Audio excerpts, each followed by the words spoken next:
everyone, it's Claire. Now I've come to a Pixie place that I want to show you.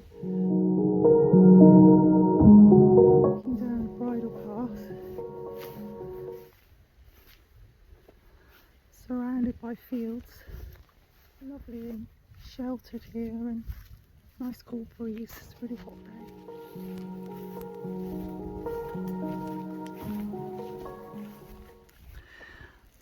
Okay, I'm coming to a very old bridge that's under this very old track, which is now a bridleway.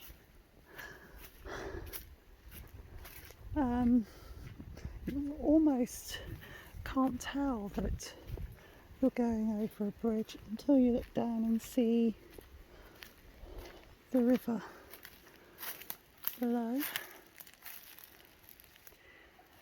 This is what's known as the Pixies pool. I'll just show you the other side first.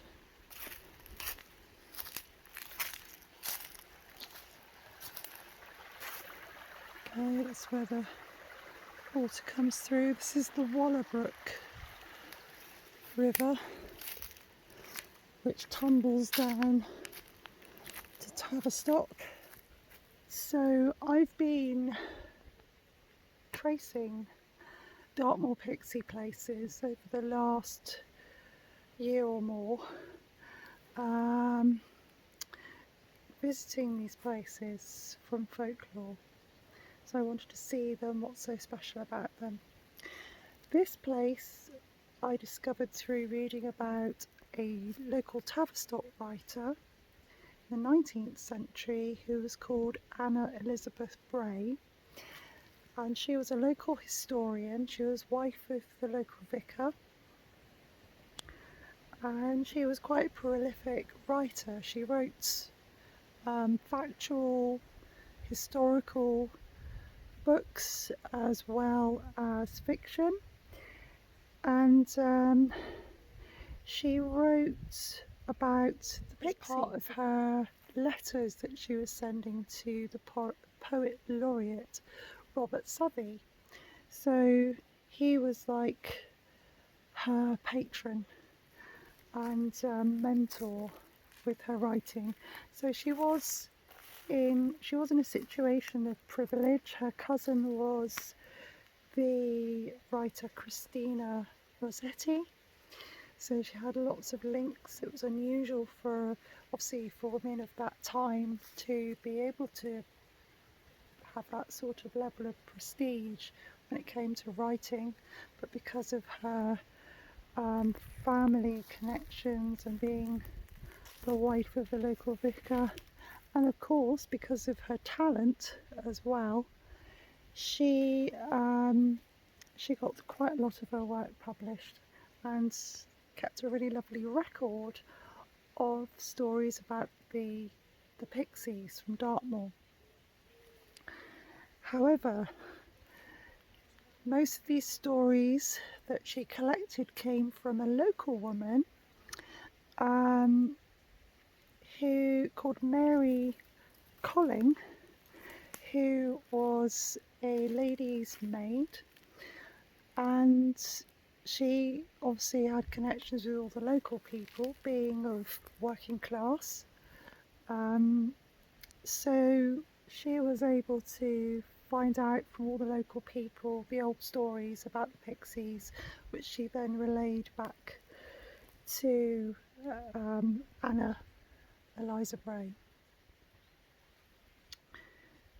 So I was searching for this place for a long time because it's a place that she mentions in one of her books.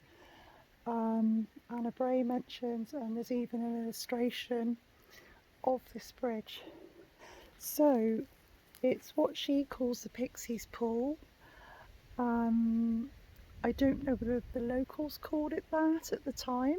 Maybe it did have some, maybe it was called that locally, and she picked it up and kind of romanticised it. So Anna Bray, collected this folklore and then She coined the spelling Pixie as well. She popularised it rather. She didn't coin it, she popularised it. So Pixie can be spelt Pisky, which is more common in Cornwall, but in Devon she started to popularise the spelling of Pixie or Pixy for one pixie, or pixies. So it's through her writing that other writers got to know about the Pixies and got to write their own stories about them. So there are many writers that write about the Cornish Pixies as well. There's loads of Pixie stories from Cornwall, but in Devon she popularised the Pixie folklore here. And this is one of the places she wrote about. So I feel it's a really special place. It's off the beaten track. Not many people will know about it unless they read the old folklore. And this is one of the places I'm writing about for my Pixie book. And there's some lovely seeds going through it by me, fluffy dandelion seeds going by as I talk. So I'm going to give an offering to this place. I've bought some shells with honey in them, some periwinkle shells that I filled with some local honey, and I'm going to leave one of those for the Pixies. And I've also got a small quartz crystal that I'm going to leave in this place as well. So I'll do that now.